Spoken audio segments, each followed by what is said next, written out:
She stood at the window of her penthouse apartment, watching the city lights flicker below like a million broken promises. Her diamond necklace caught the moonlight, worth more than most people earn in a lifetime. But if you looked into her eyes, you would see something priceless slipping away. Her soul, her spirit, everything that once made her feel human. She was 29 years old, married to one of the wealthiest men in the country, and she had never felt more alone in her entire life. This is a story of how a woman who had everything discovered she had nothing at all, and how one man changed everything she thought she knew about love, freedom, and what it truly means to be alive.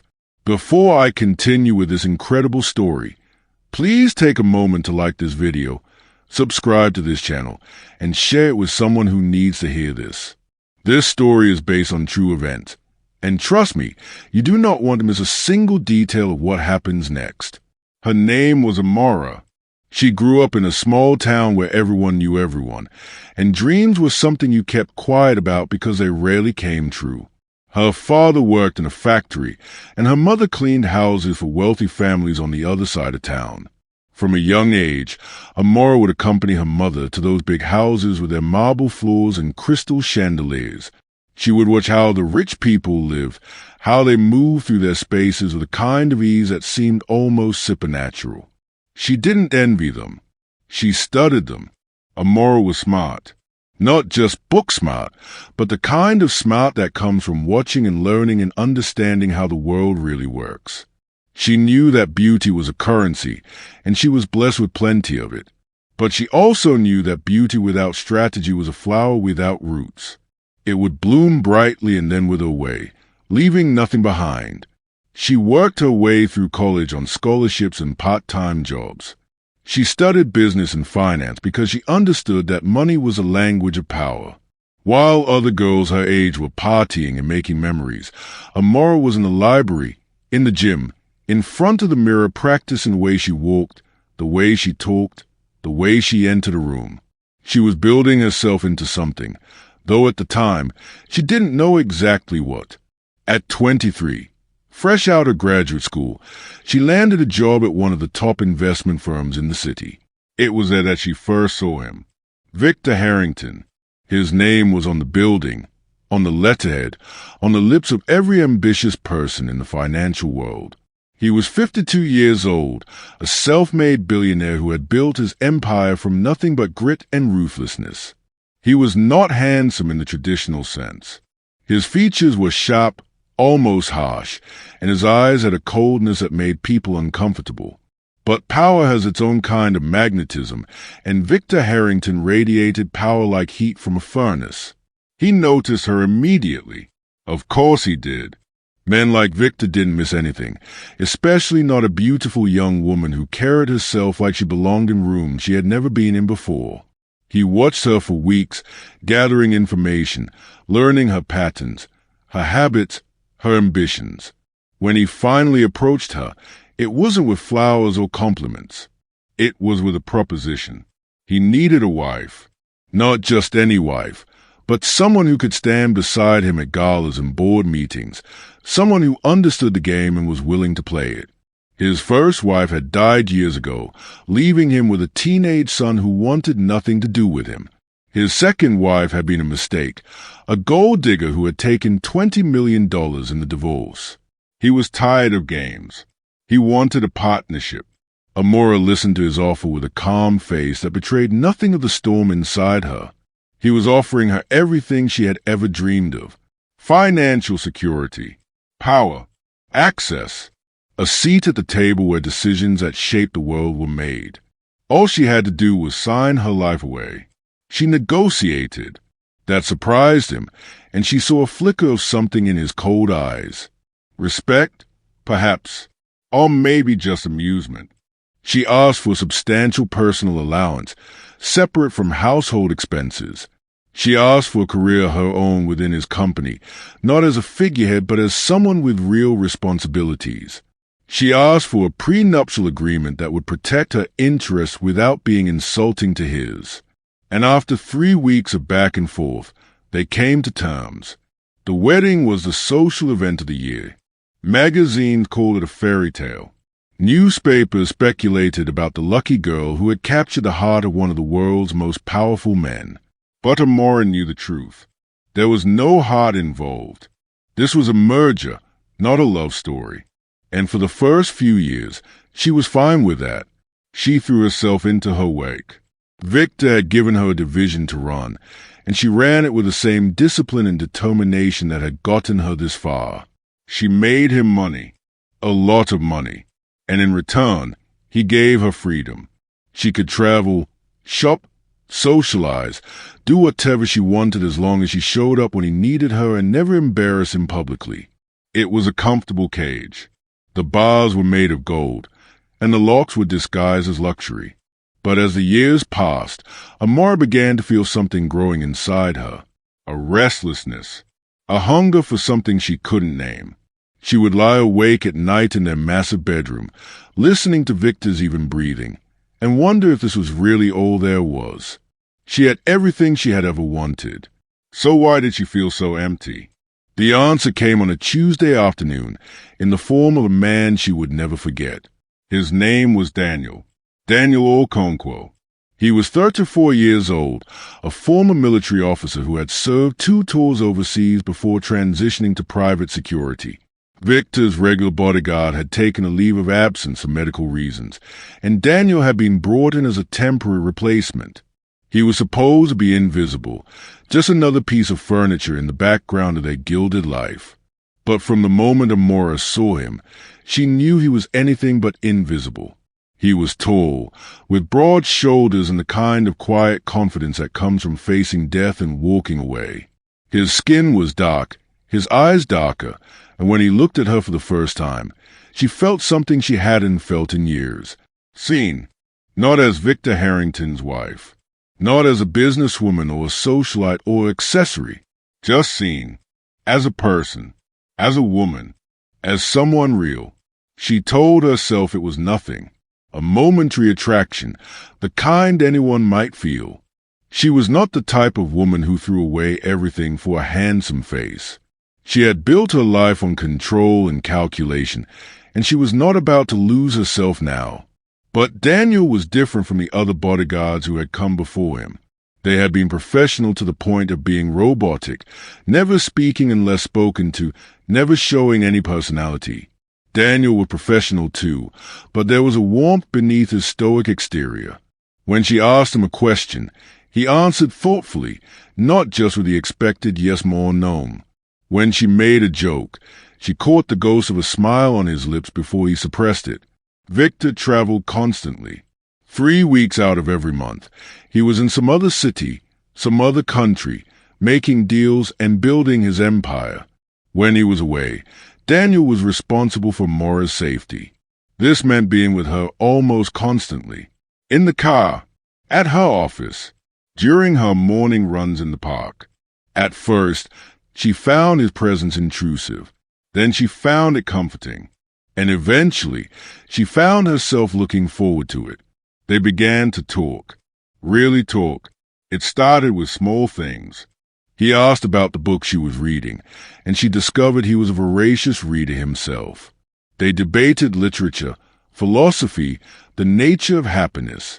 He told her about his childhood in a small town not unlike Hayes, about a mother who had sacrificed everything to give him opportunities, about the brother he had lost to violence when they were both too young. She told him things she had never told anyone, about her fears, her doubts, the loneliness that lived inside her like a second heartbeat. She found herself dressing more carefully on days when Victor was away, taking more time with her hair, choosing perfumes that made her feel beautiful rather than elegant. She told herself it meant nothing. She was just taking care of herself. But she knew she was lying. The first time he touched her was an accident. They were walking through a crowded market she had insisted on visiting, wanting to feel normal for once, and a bicycle messenger nearly knocked her over. Daniel's arm shot out to steady her, and for a brief moment, she was pressed against his chest, his hand on her waist, his heart beating against Hayes. When she looked up at him, she saw something in his eyes that matched what she was feeling. Fear, hunger, a terrible, beautiful wanting. He released her immediately, apologized, stepped back to a professional distance. But something had changed. There was an electricity between them now that neither could ignore. Every accidental brush of fingers, every moment when their eyes met across a room, sent sparks through her that she could not control. She knew she was playing with fire. Victor was not a forgiving man. He had destroyed careers, ruined lives, crushed people who had crossed him in ways far less personal than what she was contemplating. If he ever found out about the feelings growing between her and Daniel, the consequences would be catastrophic. For her, and especially for Daniel. But knowing something is dangerous and being able to walk away from it are two very different things. The night everything changed was storming. Thunder shook the penthouse windows, and lightning turned the city into a momentary negative of itself. Victor was in Tokyo.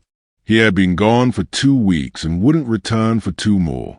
Amara had been irritable all day, snapping at her assistant, unable to focus on work. She knew why. Daniel had been reassigned to the building's security rotation for a few days, and his absence had left her feeling untethered. When he returned to his position that evening, she felt the tension in her shoulders release. She hadn't realized how tightly she had been holding herself until she saw him standing in the foyer, rain still glistening on his jacket. That night, she couldn't sleep. She wandered the penthouse in her silk robe, eventually finding herself in the living room, staring at the storm through the floor-to-ceiling windows. She didn't hear him approach, but she knew he was there. She always knew when he was near. He stood beside her, keeping a respectful distance, but close enough that she could feel the warmth radiating from his body. They watched the lightning together in silence for what felt like hours. Then she spoke. She didn't plan what she said. The words came from somewhere deep inside her, a place she had kept locked away for so long. She told him she was dying. Not literally, not physically, but something inside her was withering away, day by day, year by year. She told him she had spent her whole life building walls, protecting herself, making safe choices. And now she was trapped behind those walls, suffocating in the prison of her own making. She told him she didn't know who she was anymore. She didn't know what she wanted. She only knew that when she was with him, she felt something she hadn't felt in years. Alive. He listened without interrupting. When she finished, when she finally turned to look at him, she saw tears in his eyes. This strong, silent man who had faced war and death was crying. For her, he told her she was the most remarkable woman he had ever met. He told her he had tried to fight what he felt, tried to remember his place, his duty, the lines that could never be crossed. But she had gotten under his skin, into his heart, in a way he couldn't explain. He told her he knew this was impossible, that there was no future in what he felt, that he should walk away and never look back. But he couldn't. Not anymore. She closed the distance between them. 1 step. 2. Until she was close enough to touch him. She reached up and placed a hand on his chest, feeling his heart hammering beneath her palm. His hand covered hers, warm and strong and trembling slightly. He gave her one last chance to walk away. He asked her if she was sure, if she understood what they were risking, if she knew there was no going back once they crossed this line. She answered him with a kiss. What happened that night between them was not just physical. It was a revelation. For the first time in her life, Amara understood what it meant to be truly intimate with another person, to be vulnerable, to give yourself completely without holding anything back. Victor had never touched her soul. He had never wanted to. To him, she was an asset, a possession, something to be displayed and maintained. Daniel touched her like she was sacred, like she was precious, like she was the most important person in the world. In his arms, she rediscovered parts of herself she thought were dead.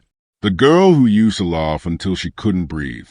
The dreamer who believed in love and magic and happy endings. The woman who wanted more from life than security and status.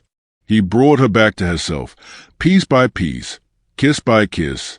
But even as they fell deeper into each other, the shadow of reality loomed over them. Victor would return, the temporary assignment would end, and the lives they had been living before would demand they return to their roles. The billionaire's wife, the invisible bodyguard, the cage and the free man who had shown her the bars. They made a plan. It was risky. It was reckless. It was the only chance they had. Daniel had connections from his military days, people who could help them disappear if they needed to.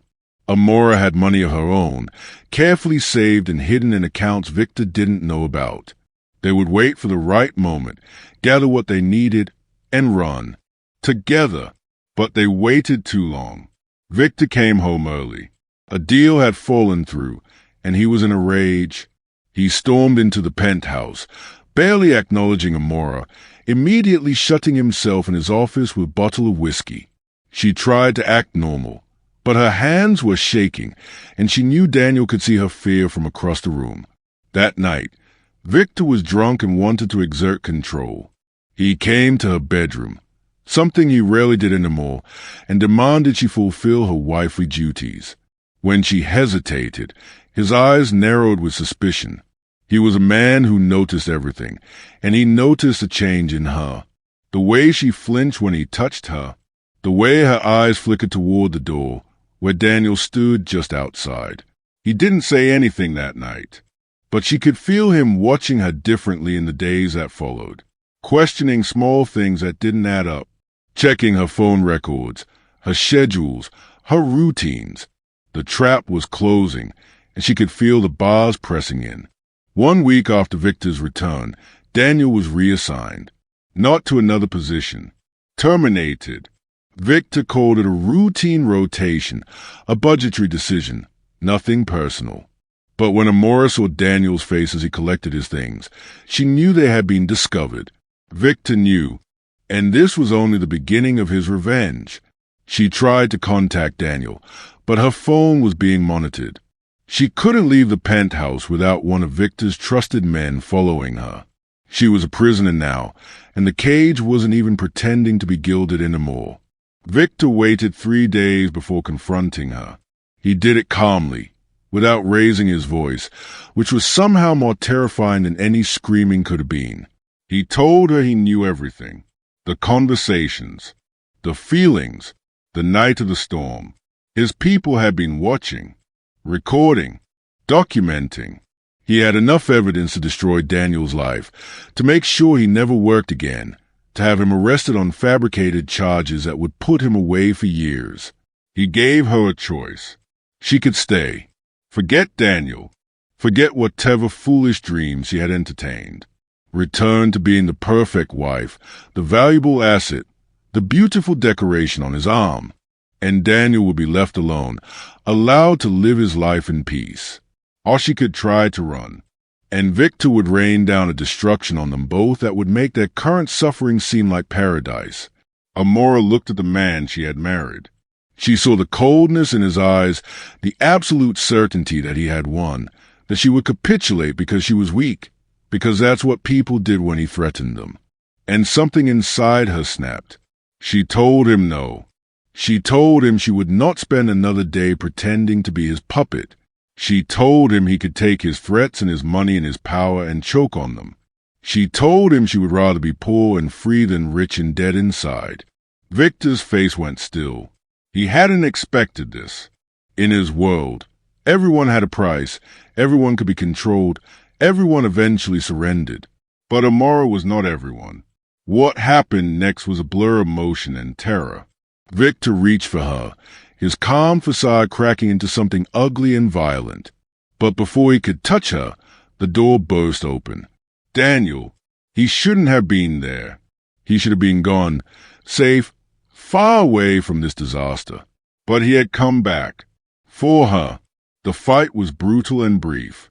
Daniel had training and youth on his side. Victor had rage and the madness of a man who couldn't accept losing.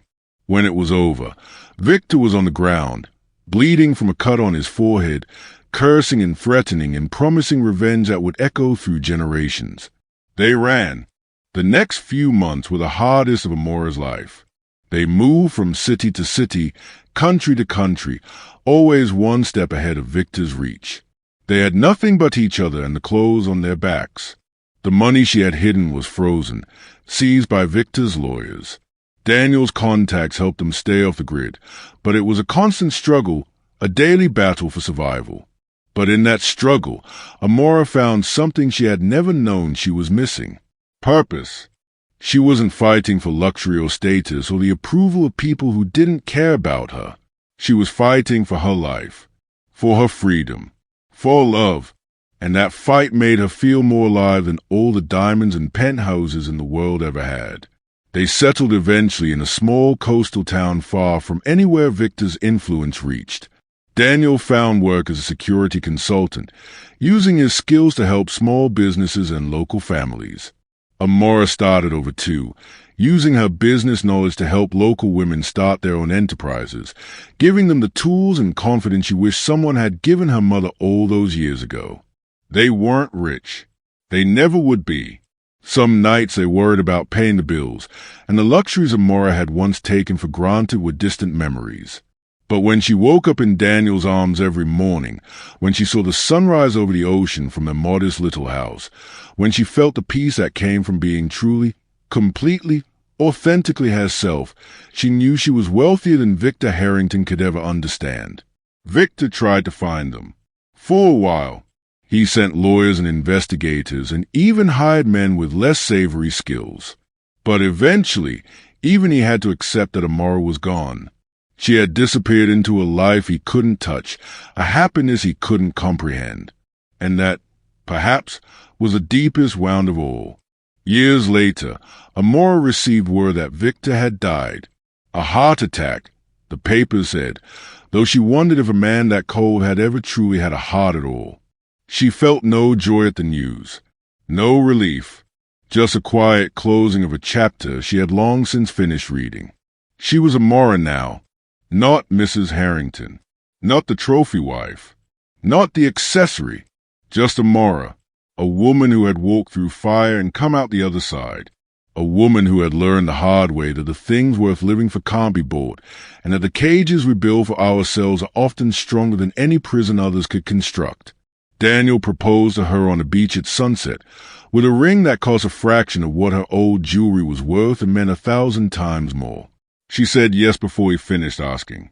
They married in a small ceremony with friends they had made in their new life, people who knew them as they were, not as they had been. Some nights, Amara still dreams of the penthouse. The cold marble floors, the silent rooms, the loneliness that wrapped around her like a shroud. But then she wakes, and Daniel is beside her, and the ocean is singing outside their window, and she remembers that she escaped. She made it out. She is free.